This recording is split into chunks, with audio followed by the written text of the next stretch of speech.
The 100 season 5। Radiation आने के 40 days बाद की बात है। क्लार्क बेका की लैब से बाहर निकलती है और रेडिएशन से एक तबाह हो चुकी दुनिया को देखती है। वहां पर उसे ना तो पानी दिखाई देता है, न ही कोई हरियाली दिखाई देती है। सारी दुनिया तबाह हो चुकी है। वो क्योंकि एक नाइट ब्लड बन चुकी है, इसीलिए वो रेडिएशन से अभी तक बची रह पाई है। उसके पास एक मैप है जिसमें कि वो रोवर का लोकेशन देखती है। वो उस जगह पर जाती है और खुदाई करके रोवर को बाहर निकाल लेती है। वो रोवर में बैठ के पॉलिस में जाती है और वहां पर पॉलिस के बाहर जमा हो चुके पत्थरों को निकालने की कोशिश करती है। 1200 लोगों के उस क्लान का नाम जो कि बंकर के अंदर मौजूद है, वो उसे वॉन क्रू कहकर बुलाती है। वॉन क्रू जिसका मतलब है वन क्लान। पॉलिस वाला बंकर पूरी तरह से पत्थरों के नीचे दफन है, जिससे कि वो बहुत कोशिश करने के बाद भी उसके ऊपर के पत्थर नहीं उठा पाती। वो आर्क में भी रेडियो से कांटेक्ट करने की कोशिश करती है। ऐसा करते करते क्लार्क को काफी दिन हो चुके हैं और रेडिएशन को गुजरे हुए करीब 2 महीने हो चुके हैं। वो आर्केडिया में भी खाने और पानी की खोज में जाती है, लेकिन वहां पर उसे कुछ भी नहीं मिलता। वो 2 दिन से बहुत ज्यादा प्यासी है और भूखी भी है। वो रोवर को लिए हुए खाने और पानी की खोज में एक और जाती है। तभी वहां पर वो रेतीले तूफान से घिर जाती है। रेतीला तूफान उसके रोवर के सोलर पैनल्स को डिस्ट्रॉय कर देता है। तूफान के थमने के बाद क्लार्क मैप को फॉलो करते हुए सोलर फील्ड्स की ओर बढ़ती चली जाती है, लेकिन क्योंकि वो भूखी है और प्यासी है, वो रेगिस्तान में ही गिर जाती है और बेहोश हो जाती है। एक गिद्ध उसकी टांग को नोचने लग जाता है, जिससे कि क्लार्क की नींद खुलती है। वो उस बर्ड को देख के बहुत ज्यादा खुश होती है। उसे लगता है कि यहीं आसपास कहीं जिंदगी हो सकती है। वो उस बर्ड को फॉलो करते हुए उसके पीछे जाती है, लेकिन वो बर्ड बहुत तेजी से आगे उड़ जाती है। क्लार्क बहुत ज्यादा फ्रस्ट्रेटेड है। वो सुसाइड करने का मन बना लेती है, लेकिन तभी वो बर्ड उसे दोबारा दिखाई देती है। क्लार्क फिर से उसका पीछा करते करते एक ऐसी जगह पहुंचती है जहां पर आगे उसे एक ग्रीन वैली दिखाई देती है। वो ग्रीन वैली किसी तरह से रेडिएशन के इफेक्ट से बची रह गई थी। क्लार्क वहां पर पानी देख के बहुत खुश होती है और उस पानी में नहाकर अपने आप को फ्रेश फील करती है। क्लार्क को वहां पर एक पूरा का पूरा गांव मिलता है, जहां के सभी लोग रेडिएशन के कारण मारे जा चुके हैं। क्लार्क उन मरे हुए गांव वालों को देखकर बहुत दुखी होती है और उन सभी को एक जगह ले जाकर जला देती है। उसी गांव में क्लार्क को खाने के लिए कुछ बेरीज भी मिल जाती है। क्लार्क रेडियो पे लगातार आर्क से संपर्क बनाने की कोशिश करती रहती है। क्लार्क को एक दिन बेरीज खाते हुए मैडी दिखाई देती है। मैडी एक छोटी सी बच्ची है जो कि किसी तरह से रेडिएशन से बच गई थी। क्लार्क समझ जाती है कि ये भी नाइट ब्लड हो सकती है। क्लार्क मैडी का पीछा करती है, लेकिन मैडी क्लार्क को एक ट्रैप में फंसा देती है और उस पर अटैक करती है। मैडी जब क्लार्क पर अटैक करती है, तब उसका खून देखकर मैडी को रियलाइज होता है कि क्लार्क भी एक नाइट ब्लड है। मैडी उसे वहीं छोड़ के वहां से चली जाती है। क्लार्क मैडी से दोस्ती करना चाहती है। एक दिन क्लार्क नदी के किनारे बैठी हुई मैडी की पिक्चर बनाती है, जिसे मैडी छिपकर देख रही होती है। क्लार्क उस पिक्चर को वहीं छोड़कर चली जाती है। मैडी उस पिक्चर को देखकर मुस्कुराती है और ऐसे इन दोनों की दोस्ती हो जाती है। मैडी और क्लार्क आपस में दोस्त बन जाते हैं और एक साथ रहने लग जाते हैं। मैडी और क्लार्क 6 साल तक बहुत अच्छी जिंदगी जीते हैं। मैडी अब रोवर भी चलाने लगी है। दोनों की बॉन्डिंग बहुत अच्छी हो गई है। इधर आर्क पर मौजूद 7 लोग बहुत अच्छे से सरवाइव कर रहे हैं, लेकिन उन लोगों के बीच में कई चीजें बदल चुकी है। मॉन्टी और हार्पर अभी भी एक साथ हैं, जबकि मॉर्फी और इमोरी अलग हो चुके हैं। बेलेमी और इको के बीच में एक प्यारी सी रिलेशनशिप की शुरुआत हो चुकी है। बेलेमी आर्क की विंडो से अर्थ की ओर देखता है और क्लार्क को याद करता है। रेवन इको और इमोरी को ट्रेन करती है। जब खाने का टाइम होता है तो मॉन्टी, हार्पर, इमोरी, बेलेमी सभी मॉन्टी के बनाए हुए एल्गी के नए तरीके के डिश को चखते हैं, जबकि मॉर्फी आर्क के हिस्से में सबसे अलग रहने लगा है। इन 7 का ग्रुप अर्थ पे बचे हुए लोगों से लगातार कांटेक्ट करने की कोशिश करता है, लेकिन रेवन जानती है कि अर्थ के एटमॉस्फेयर में रेडिएशन के प्रेजेंट होने की वजह से अभी इन लोगों का रेडियो काम नहीं कर पाएगा। मॉर्फी को तभी एक दूसरा स्पेसशिप दिखाई देता है।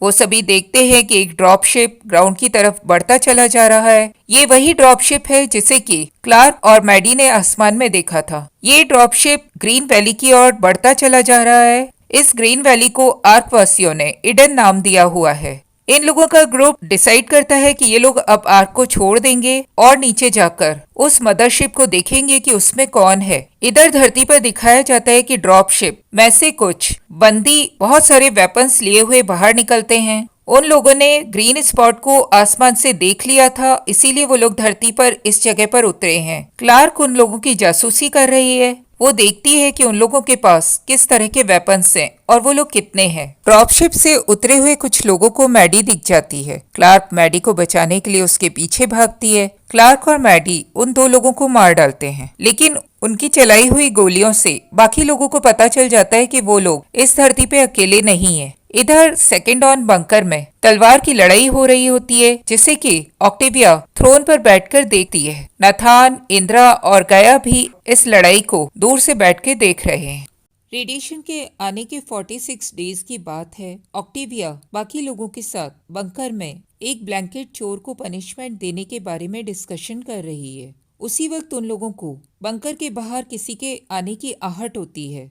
केन और एबी वहां जाकर दरवाजा खोलने की कोशिश करते हैं। एबी को पूरा यकीन है कि ये क्लार्क हो सकती है, जबकि केन उसे याद दिलाता है कि क्लार्क स्पेस में जा चुकी है। वो दोनों बंकर का दरवाजा खोलने की कोशिश करते हैं, लेकिन बंकर का दरवाजा पॉलिस के टावर के गिर जाने के कारण पूरी तरह से पत्थरों के नीचे दब गया है और उसे खोलना बहुत मुश्किल है। एक स्काई क्रू मेंबर सारा आकर ऑक्टेविया को बताती है कि उन लोगों के फार्म हाउस से बंकर में रहने वाले 1200 लोगों की खाने की जरूरत पूरी नहीं हो पाएगी। ऑक्टेविया उसकी बात सुन लेती है। सारा बाद में एक फेक सीजर आने का बहाना करती है और सभी स्काई क्रू मेंबर्स के साथ फॉर्म एरिया में जाकर अंदर से दरवाजे को लॉक कर लेती है। ग्राउंडर्स को स्काई क्रू के इस तरह से फार्म एरिया पर कब्जा करने के बारे में पता चलता है, तो वो गुस्से में बाहर मौजूद सभी स्काई क्रू के लोगों को पकड़कर मारने लग जाते हैं। जहां भी इसी तरह के एक अटैक में घायल हो जाता है। ऑक्टेविया जहाज से फार्म एरिया का दरवाजा खुलवाने के लिए मदद मांगती है, जहां उससे कहता है कि वो इनोसेंट लोगों को नहीं मारेगी और सभी ग्राउंडर्स को जो कि उसके खिलाफ खड़े हो रहे हैं उन्हें सजा देगी, क्योंकि ग्राउंडर्स फार्म एरिया का दरवाजा खुलते ही सभी स्काई क्रू के लोगों को मार डालेंगे। ऑक्टेविया जहाज से वादा करती है कि वो सभी को एक होकर लेकर चलेगी और कोई भी किसी को नहीं मारेगा। जहां इस शर्त पर फार्म एरिया का दरवाजा लाइट गोल करके खोलने में ऑक्टेविया की मदद करता है। फार्म एरिया का दरवाजा खुलने के बाद ऑक्टेविया सारा और उसके आदमी लोगों को पकड़ लेती है। वो सभी ग्राउंडर्स जो कि उसके खिलाफ थे उन लोगों को ललकारती है और उन्हें कहती है कि अगर वो अपने आप को एक क्लान नहीं मानते तो वो सब उसके दुश्मन है। जो भी ऑक्टेविया के खिलाफ खड़ा होता है, ऑक्टेविया उन सभी को मार डालती है। बाकी ग्राउंडर्स ये देखकर ऑक्टेविया के सामने सर झुका देते हैं और उसे अपनी क्वीन मान लेते हैं। जहां को लगी हुई चोटें बहुत ज्यादा गंभीर है, जहां मारा जाता है। ऑक्टेविया सारा और उसके आदमियों को सजा के तौर पर आपस में लड़ने के लिए कहती है। वो कहती है कि इनमें से जो जीतेगा वो बच जाएगा। ये एक कॉन्क्लेव के ही समान है, यानी अपने आप को बचाना है तो अपने प्रतिद्वंदी को मार दिया जाए, और ये खेल लंबे समय तक जारी रहता है। इस बात को 6 साल बीत जाते हैं। ऑक्टेविया का लड़ाई करवाने का ये तरीका अभी तक चल रहा है। इधर शैलो वैली में चारमाइन डियोसा बाकी प्रिजनर्स को क्लार्क और मैडी को खोजने के लिए भेजती है। क्लार्क 4 लोगों को मारने में कामयाब हो जाती है, लेकिन वो खुद घायल हो जाती है। वो मैडी को एक जगह छुपने के लिए भेज देती है और मैडी से दूसरे लोगों का ध्यान हटाने के लिए दूसरी तरफ भागती है। मैक्री और शॉ क्लार्क को पकड़ लेते हैं। डियोसा बंदी बनाए गए लोगों को एक इलेक्ट्रॉनिक कॉलर पहनाकर रखवाती है, जिसमें ट्रैकर लगा हुआ है। वो रिमोट के थ्रू उसमें करंट पास करके बंदियों को टॉर्चर भी किया करती है। शॉ बहुत ज्यादा पोलाइट है, वो क्लार्क को ऐसे ही पकड़ना चाहता है, जबकि मैक्री बहुत ज्यादा क्रूअल है, वो क्लार्क को पकड़ते ही मार देना चाहता है। इधर डियोसा उन दोनों को क्लार्क को बंदी बनाकर लाने के लिए कहती है, जिससे कि वो उससे यहाँ के बारे में सवाल पूछ सके। पहले तो क्लार्क डियोसा की किसी भी बात का जवाब देने से मना कर देती है, लेकिन बाद में जब उसे लगता है कि कहीं इन लोगों द्वारा मैडी ना पकड़ी जाए, वो उन लोगों को सब कुछ बताने के लिए तैयार हो जाती है। तब डियोसा मैडी को छोड़ देने के लिए तैयार हो जाती है। क्लार्क उन लोगों को बताती है कि उनके और मैडी के अलावा यहाँ पर कोई भी नहीं है। डियोजा क्लार्क से पूछती है कि इस दुनिया का अंत कैसे हुआ था। तब क्लार्क उन्हें फर्स्ट न्यूक्लियर एपोकैलिप्स के बारे में बता देती है। आर्क से आने के लिए बेलेमी के ग्रुप को फ्यूल की जरूरत है। तब वो लोग प्लान बनाते हैं कि वो लोग एलिजियस 4 माइनिंग शिप से थोड़ा सा फ्यूल ले लेंगे। वो सभी उस जाइंट शिप के ऊपर जाते हैं और देखते हैं कि वहां पर उस शिप में कोई भी नहीं है। पहले उन्हें ऐसा लगता था कि उस शिप पे कुछ प्रिजनर्स होंगे, लेकिन उस शिप पे उन लोगों को कोई भी नहीं मिलता। रेवन तब तक उस शिप के कंप्यूटर डाटाबेस को चेक कर चुकी है, जिससे वो लोग अपनी जरूरत का फ्यूल उसमें से निकाल सकें। वो कैप्टन्स के लॉग रजिस्टर को देखना शुरू कर देती है। उसको क्यूरियोसिटी है कि यहाँ मौजूद प्रिजनर्स के साथ क्या हुआ होगा। उन लोगों को अपनी जरूरत का फ्यूल मिल जाता है और वो लोग वहां से जाने वाले होते हैं। तभी उन लोगों को एक क्रायोजेनिक चैम्बर दिखाई देता है, जिसमें 284 फ्रोजन प्रिजनर्स लेटे हुए हैं। उनमें से एक प्रिजनर की नींद खुल जाती है और वो उन सब पे अटैक करता है, लेकिन वो बेलेमी और इको द्वारा मारा जाता है। बेलेमी रेवन को कहता है कि वो एक ऐसा तरीका ढूंढे जिससे वहां मौजूद सभी प्रिजनर को वो लोग मार सकें, जिससे कि वो लोग आने वाले समय में ग्राउंड पर मौजूद उनके साथियों के लिए कोई खतरा न बन जाए। रेवन कंप्यूटर में इसके बारे में जानकारी लेने की कोशिश करती है, लेकिन उसे वहां कुछ नहीं मिलता। वो बेलेमी को बताती है कि क्रायोजेनिक चैम्बर को सिर्फ कोई अंदर से ही कंट्रोल कर सकता है। वो बेलेमी को कहती है कि वो वहीं रुककर ये सब देख सकती है, लेकिन बेलेमी रेवन को वहां नहीं छोड़ना चाहता, क्योंकि उसे डर है कि अब वो किसी की भी जान रिस्क में नहीं डाल सकता। रेवन वहां रुकने के लिए बेलेमी को झूठ बोल देती है और उसे कहती है कि यहाँ पर कैप्टन के केबिन में एक एस्केप पोड है, जिससे निकलकर वो कभी भी बाहर आ सकती है। मॉर्फी भी रेवन के साथ वहीं रुकने का मन बना लेता है, लेकिन उसे पता है कि वहां कोई एस्केप पॉड नहीं है। रेवन के बिना अपने ओरिजिनल पॉड को इमोरी फ्लाई करती है, जिसने अभी तक रेवन से सब कुछ सीख लिया था, और पॉड को ग्राउंड पर लेकर आती है। जैसे ही वो सभी ग्राउंड पर लैंड करते हैं, उन लोगों की मुलाकात प्रिजनर से होती है, जिन्हें ऑर्डर मिला हुआ है कि वो किसी को भी देखते ही शूट कर दें। लेकिन तभी वहां पर मैडी आती है और तुरंत ही 2 लोगों को मार डालती है। वो उन सभी को बताती है कि क्लार्क मुसीबत में है और उन्हें जल्दी करनी चाहिए। वो सभी ये सुनकर खुश होते हैं कि क्लार्क जिंदा है और ऑक्टिविया के साथ बाकी सभी बंकर के अंदर हैं। डियोजा को महसूस होता है कि धरती पर और भी कई लोग मौजूद हैं। वो सोचती है कि क्लार्क ने उससे झूठ बोला है। वो क्लार्क को टॉर्चर करना शुरू कर देती है। जैसे ही वो क्लार्क को टॉर्चर करने के लिए बाहर ले जा रही होती है, तभी वहां पर बेलेमी और मैडी आ जाते हैं। बेलेमी डियोजा को कहता है कि वो क्लार्क को छोड़ दे, नहीं तो उसकी शिप पर मौजूद 283 प्रिजनर्स की लाइफ जा सकती है। वो डियोजा को ये बताने के लिए कि वो झूठ नहीं बोल रहा है, वो डियोजा को एक मग दिखाता है जो कि वो शिप से लेकर आया था। वो डियोजा को ये भी क्लियर करता है कि क्लार्क उसके लिए बहुत मायने रखती है, जिसके कारण वो सिर्फ एक की जिंदगी 283 प्रिजनर के बदले बचाना चाहता है। इधर सेकेंड ऑन बंकर में केन 3 लोगों के साथ लड़ाई के मैदान में है। गाया की स्पीच के बाद लड़ाई शुरू होती है और आखिर में केन और एक आदमी लड़ने के लिए बचते हैं।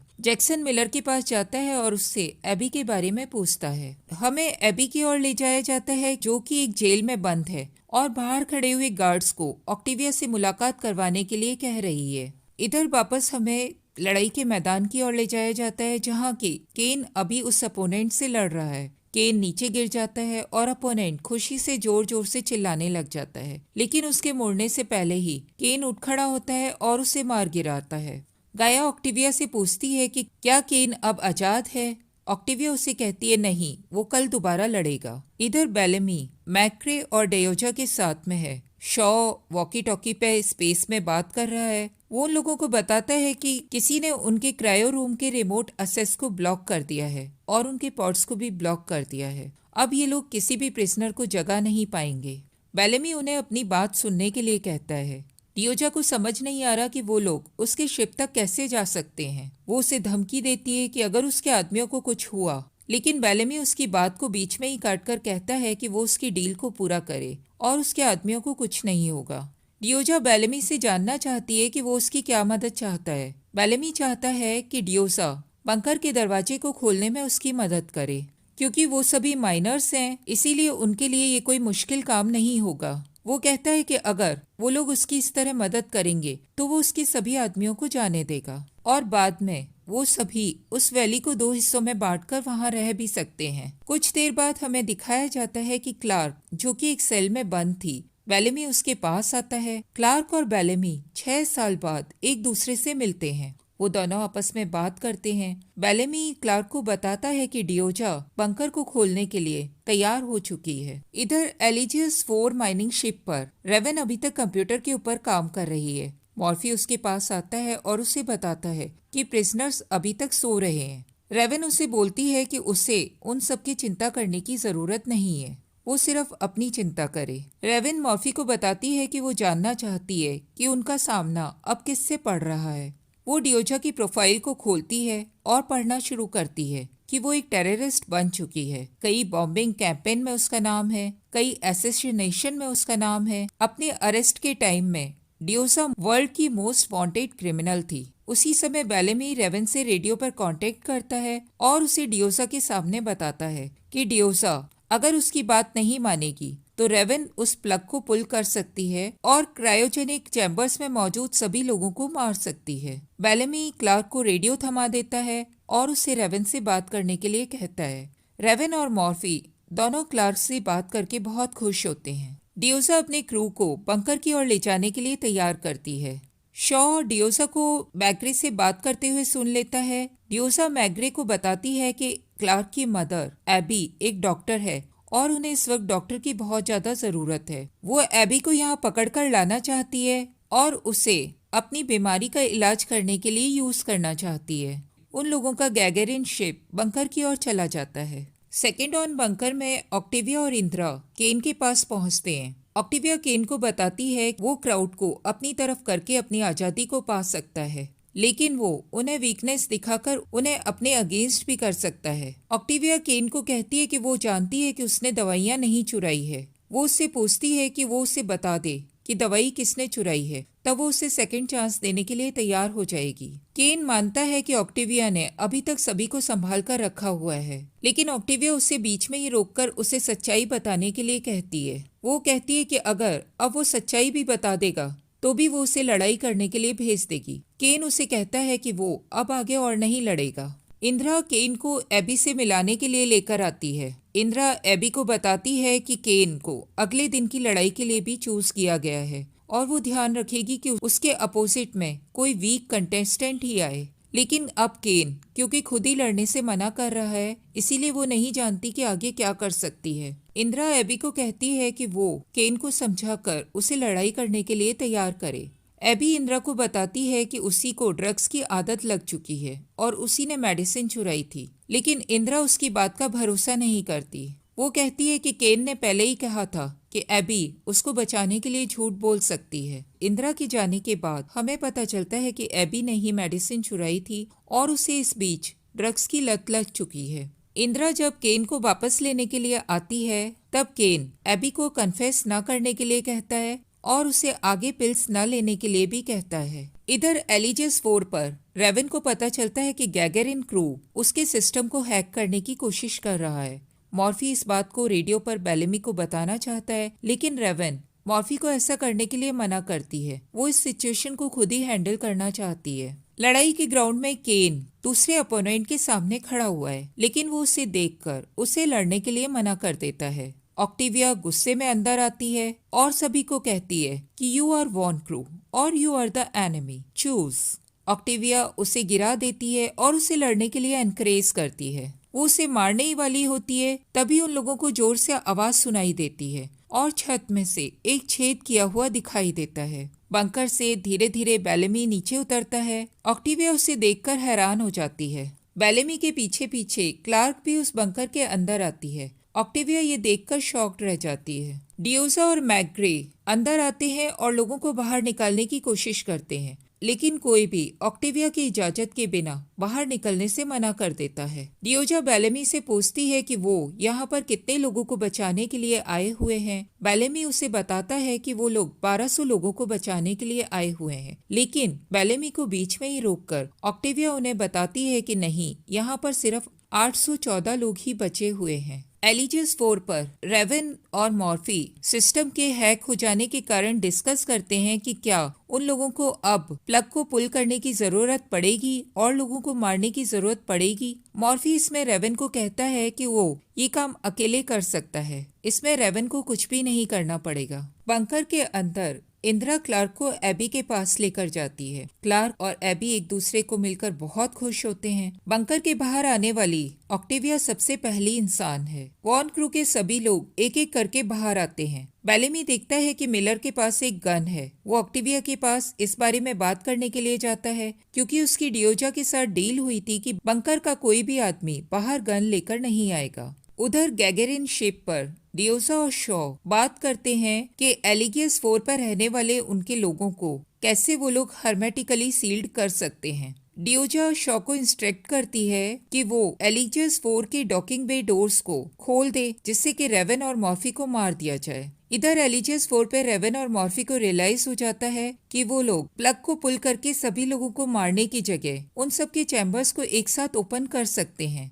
जिसके कारण डियोजा और शॉ को फोर्सफुली डॉकिंग बे डोर्स को बंद करना होगा जिससे कि उनके लोग रेवन और मॉर्फी के साथ मारे न जाएं। बंकर के बाहर गैगेरियन क्रू को एबी दिखाई नहीं देती। वो सभी वॉन क्रू के लोगों को धमकाना शुरू कर देते हैं। इधर बेलेमी रेवन से रेडियो पे बात नहीं कर पाता। तब डियोजा क्लार्क से डिमांड करती है कि वो एबी को सामने लेकर आए। उन्हीं में से एक प्रिजनर वाई ने स्काईबंक का एक ड्रिल करने वाली गन को क्राउड की तरफ एम करता है। तब एबी क्राउड में से खुद ही सामने आ जाती है और अपने आप को उन लोगों के हवाले कर देती है। वो कहती है कि वो उन लोगों के साथ जाने के लिए तैयार है अगर वो लोग उसके साथ केन को भी ले चलें। डियोजा एबी और केन को अपने साथ ले लेती है और सभी को अनाउंस करती है कि ये वैली अब उनकी है और वो लोग अब इसके लिए कुछ भी कर सकते हैं। जब सभी वहां से जाने लग जाते हैं तब स्काईबंका देखता है कि ऑक्टेविया उसे दूर खड़े घूर रही है। इधर गैगेरिन पे डियोजा शॉ को ऑर्डर देती है कि वो क्राउड के ऊपर और बंकर के ऊपर मिसाइल्स को छोड़ दे। शॉ इस बारे में डियोजा की बात नहीं सुनता। तब उसे गन पॉइंट दिखाकर उस पर जबरदस्ती करके उससे मिसाइल को छुड़वाया जाता है, लेकिन शॉ देखता है कि रेवन ने उसके भेजे हुए मिसाइल्स के लॉन्च कोड्स को चेंज कर दिया है। वो सभी वहां से जाने की तैयारी करने लग जाते हैं। यहाँ पर ऑक्टेविया ग्राउंड पर वॉर की घोषणा कर देती है। ऑक्टेविया बहुत ज्यादा घायल है, लेकिन फिर भी वो वॉन क्रू के सोल्जर्स को लेकर शैलो वैली की ओर बढ़ना शुरू कर देती है। क्लार्क जानती है कि सैंडस्टॉर्म किस तरफ से आएगा। वो उस तरफ से जाने के लिए ऑक्टेविया को मना करती है। वो ऑक्टेविया को एक लंबा लेकिन सेफ रास्ता बताती है। ऑक्टेविया जानती है कि वॉन क्रू के पास सिर्फ 6 दिन का खाना ही बचा है। वो क्लार्क और बेलेमी के आइडिया को सुनने से मना कर देती है और अपने लोगों को उसी खतरनाक रास्ते से आगे बढ़ने की सलाह देती है। इधर डियोजा को एबी के मेडिकल स्किल्स के बारे में पता चल चुका है। उसे ये भी पता चल चुका है कि केन एबी के लिए बहुत ज्यादा लॉयल है।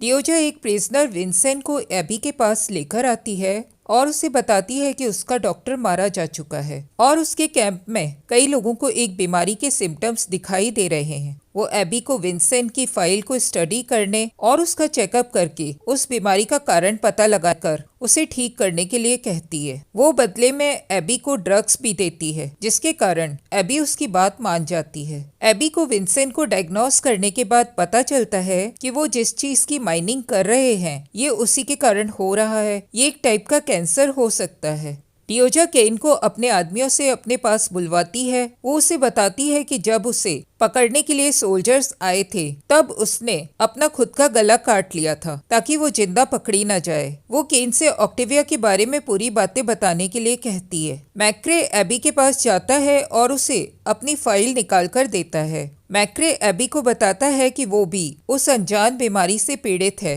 जिसके बारे में डियोजा ने एबी को बताया था। वो एबी से जल्दी उसका क्योर ढूंढने और इलाज करने के लिए कहता है। रेवन और मॉर्फी को मैक्रे बंदी बना लेता है। मैक्रे रेवन को टॉर्चर करता है जिससे कि वो मिसाइल्स के लॉन्च कोड्स को अनलॉक कर दे, क्योंकि उसे शॉ ने बता चुका है कि रेवन ने ही उनके सिस्टम को हैक किया था। रेवन को इस बारे में कुछ नहीं पता, लेकिन उसकी बात पर कोई भी विश्वास नहीं करता। तब मैक्री बहुत ज्यादा गुस्सा हो जाता है और वो मॉर्फी को मारने ही वाला होता है, जिससे कि रेवन उसे लॉन्च कोड्स के बारे में बता दे। तब शॉ सभी को फोर्स यूज करके बाहर भेज देता है और वो रेवन और मॉर्फी के साथ वहाँ पर अकेला रह जाता है। वो वहाँ सभी को बताता है कि उसने रेवन के बारे में वहाँ सभी को झूठ बोला था। उसी ने लॉन्चिंग कोड्स को लॉक कर दिया था, जिससे कि ऑक्टिविया के लोग मिसाइल के अटैक से मारे ना जाएं। अब उन लोगों के पास कोई भी ऑप्शन नहीं बचा है सिवाय इसके कि मैग्रे के हाथों रेवन और मॉर्फी मारे जाएंगे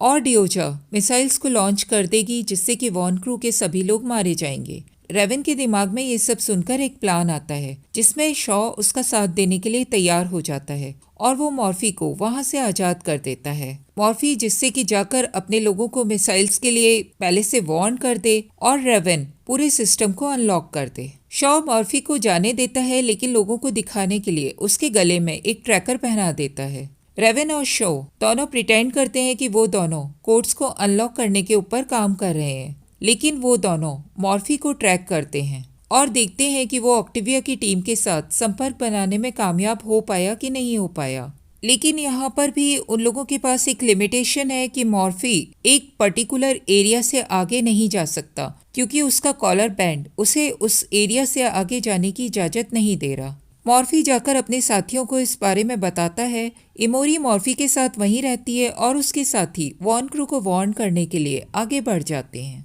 इधर वॉन क्रू के लोग रात होने पर एक जगह पर कैंप बना के रुक जाते हैं। वॉन क्रू में से ही एक ओबिका पैरासाइटिक वॉर्म से इफेक्टेड हो जाता है। वॉर्म उसके टोर्सो के अंदर एग्स दे देते हैं और उसकी बॉडी को फाड़ते हुए बाहर आ जाते हैं। ऑक्टिविया भी एक वॉर्म से इन्फेक्ट हो जाती है, लेकिन क्लार्क किसी तरह से उसकी बॉडी से उस वॉर्म को निकाल देती है। ऑक्टिविया की बॉडी से वॉर्म को क्लार्क ने निकाल दिया है, लेकिन उसका जहर उसकी बॉडी में अभी भी है, जिसके कारण वो अपने आप को बहुत कमजोर महसूस कर रही है। क्लार्क के अनुसार ऑक्टिविया की बॉडी में सैंड स्टॉर्म के कारण ग्लास के कुछ पार्टिकल्स भी जा चुके होंगे, जिसने उसके लंग पर इफेक्ट किया है, इसीलिए वो कमजोर फील कर रही है। उसी वक्त मॉन्टी की रोवर उन लोगों की रेंज में आ जाती है और मॉन्टी का बेलेमी से कॉन्टेक्ट हो जाता है। मॉन्टी उन सभी को बताता है कि उन लोगों के ऊपर मिसाइल्स लॉन्च होने वाली है। अब इन लोगों के सामने दो समस्याएं हैं। अगर वो कैंप साइट पर रुके या थोड़ा सा भी आगे बढ़ने की कोशिश की तो उन्हें पैरासाइटिक वॉर्म्स नहीं छोड़ेंगे, और अगर वो लोग खुले में गए तो उन्हें मिसाइल्स नहीं छोड़ेगी। उनके पीछे का पूरा रास्ता धूल भरी आंधियों से रुका हुआ है, जहाँ पर रेजर ब्लेड विंड्स इन लोगों को नुकसान पहुंचा सकते हैं। वॉन क्रू के सभी लोग सैंडस्टॉर्म की ओर जाना प्रेफर करते हैं और ऑक्टिविया को लेकर वहां पर चले जाते हैं। इधर गैगेरिन पे डियोजा शॉ को ऑर्डर करती है कि वो डेजर्ट कैंप पर मिसाइल को चला दे। मिसाइल सक्सेसफुली लॉन्च हो जाती है। अगली मॉर्निंग डियोजा केन को बताती है कि वो जानती है कि ऑक्टिविया जीवित है, लेकिन उसके आदमी इतनी धूल भरी आंधियों में उसका पीछा नहीं कर सकते, इसीलिए उसे नहीं पता कि ऑक्टिविया कहाँ है। ऑक्टिविया वॉन क्रू के लोगों से बहुत ज्यादा इम्प्रेस्ड है कि वो अपने लीडर के लिए बहुत ज्यादा लॉयल हैं। सैंडस्टॉर्म धीरे धीरे सुबह तक खत्म हो जाता है, लेकिन तब तक वॉन क्रू के 11 सोल्जर्स मारे जा चुके हैं। इंदिरा बहुत बुरी तरह से घायल है। उसी वक्त वहां पर मैडी एक रोवर लिए हुए आती है, जिसके अंदर मॉन्टी, हार्पर और इको बैठे हुए हैं। सभी एक दूसरे से मिलते हैं। बेलेमी को इको को किस करते हुए देखकर ऑक्टिविया को बहुत अजीब सा लगता है। एपिसोड की शुरुआत में दिखाया जाता है कि क्लार्क ऑक्टिविया से मिलने के लिए आई हुई है। वो ऑक्टिविया को बताती है कि मैडी उसके बारे में सब जानती है और मैडी ऑक्टिविया को एक हीरोइन मानती है। ऑक्टिविया वहां से चली जाती है। तब मैडी उसे बताती है कि वो बहुत दुखी लगती है। क्लार्क ने ऑक्टिविया को मैडी के बारे में ये नहीं बताया कि वो एक नाइट ब्लडर है। वो सभी को यही बताती है कि जैसे वो नाइट ब्लड बनी है, वैसे ही मैडी भी एक नाइट ब्लड बनी है। ऑक्टिविया बेलेमी को इको के साथ देखकर खुश नहीं है। बेलेमी इको की तरफ से ऑक्टिविया को मनाने की कोशिश करता है और कहता है कि वो पूरी तरह से बदल चुकी है, लेकिन ऑक्टिविया उसे याद दिलाती है कि इको का उसके क्रू में कोई भी काम नहीं है। ऑक्टिविया इको को 24 घंटे का समय देती है कि या तो वो यहाँ से चली जाए या फिर उसे लड़ाई के मैदान में किसी को चूज करके उससे लड़ना होगा। इधर डियोजा केन की मदद से वॉन क्रू के लोगों को एक मैसेज देती है, जिसमें वो लोगों को कहती है कि वो उन लोगों को खाना जॉब और प्रोटेक्शन सभी देगी। अगर वो लोग उसे वैली में ज्वाइन करना चाहें तो उसके पास आ सकते हैं। इको को ये बहुत ही अच्छा चांस लगता है। ऑक्टेविया उन सभी के सामने अपनी वीकनेस को शो नहीं करना चाहती। वो कूपर को आदेश देती है कि वो चारों तरफ नजर रखे और जो भी यहाँ से निकलकर वैली की तरफ जाना चाहता है उसे वो लोग मार गिराएं।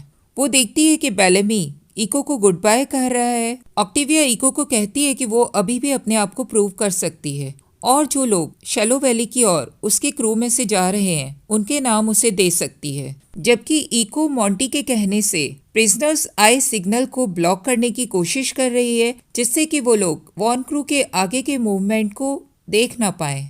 जासूसी करते हुए इको को रियलाइज होता है कि यहाँ बहुत सारे लोग हैं जो कि डरे हुए हैं और वो शांति की चाह में वैली की ओर जाना चाहते हैं। उसको उनके लिए बहुत बुरा फील होता है। वो उन लोगों के नाम ऑक्टेविया को नहीं बताना चाहती, जिससे कि वो लोग अपना जीवन बचा के शांति से जी सकें। वो मनी बन बंकर को छोड़ देने की ठान लेती है। बेलेमी भी इको के साथ जाने के लिए तैयार हो जाता है, लेकिन ऑक्टेविया उन सभी को बेलेमी के साथ पकड़ लेती है और सबको बताती है कि मॉन्टी को अब बाहर से कोई भी सिग्नल नहीं मिल रहे हैं। इको से कहती है कि तुम मेरे साथ बाहर चलो और हम जाते हुए लोगों पर वहीं से नजर रख सकते हैं। ऑक्टेविया उसके साथ जाने के लिए तैयार हो जाती है और अपने सभी निगरानी करने वाले लोगों को बुला लेती है। वो बेलेमी को वहीं रुकने के लिए कहती है। वो नहीं चाहती कि डियोजा ये माने कि ऑक्टेविया का खुद का भाई उसके पास पनाह मांगने के लिए गया हुआ है। बेलेमी उसकी बात मान जाता है और इको को गुड बाय कहता है। लेकिन बाहर कूपर ने अभी भी बहुत सारे लोगों को मार चुका है। बेलेमी ऑक्टेविया से इसका कारण पूछता है, लेकिन वो बताती है कि उसने सिर्फ इको को जाने देने का उसे प्रॉमिस किया था और अगर वो अभी भी जाना चाहती है तो ऑक्टेविया उसे कुछ नहीं कहेगी। इधर डियोजा को उनके ऊपर शक हो जाता है। इधर वैली में मॉर्फी और इमोरी अभी भी केव के अंदर छिपे हुए हैं। इमोरी को पता चल चुका है कि ट्रैकर को कैसे निकाला जा सकता है। रेवन ने उसे काफी कुछ ट्रेनिंग दे रखी है। इमोरी ट्रैकर को सेफली मॉर्फी की गर्दन से रिमूव कर देती है। वो दोनों अपने रिलेशनशिप के बारे में बात भी करते हैं। मॉर्फी कबूल करता है कि इमोरी का रेवन के साथ ज्यादा टाइम स्पेंड करना उसे पसंद नहीं आता था, इसीलिए उसने उस रिलेशनशिप को तोड़ दिया था। क्लार्क ने मैडी के बारे में सभी को झूठ बताया है कि वो एक नाइट ब्लडर है। क्लार्क का मैडी के बारे में सबको झूठ बताने का एक कारण ये भी है कि वो नहीं चाहती कि यहाँ पर ग्राउंडर्स के बीच में एक नाइट ब्लडर के कारण पावर स्ट्रगल फिर से शुरू हो जाए और वो सभी ऑक्टेविया की बजाय एक नाइट ब्लड को अपना कमांडर मानने के लिए मजबूर हो जाएं। इससे मैडी की जान को भी खतरा हो सकता है क्योंकि वो अभी एक छोटी बच्ची है। लेकिन गाया और नायला को किसी तरह से पता चल जाता है कि क्लार्क झूठ बोल रही है और मैडी एक नाइट ब्लडर है। क्लार्क उन दोनों को इस मामले में कोई भी एक्शन लेने से मना करती है, लेकिन उसे समझ में आ चुका है कि मैडी की लाइफ डेंजर में आ चुकी है।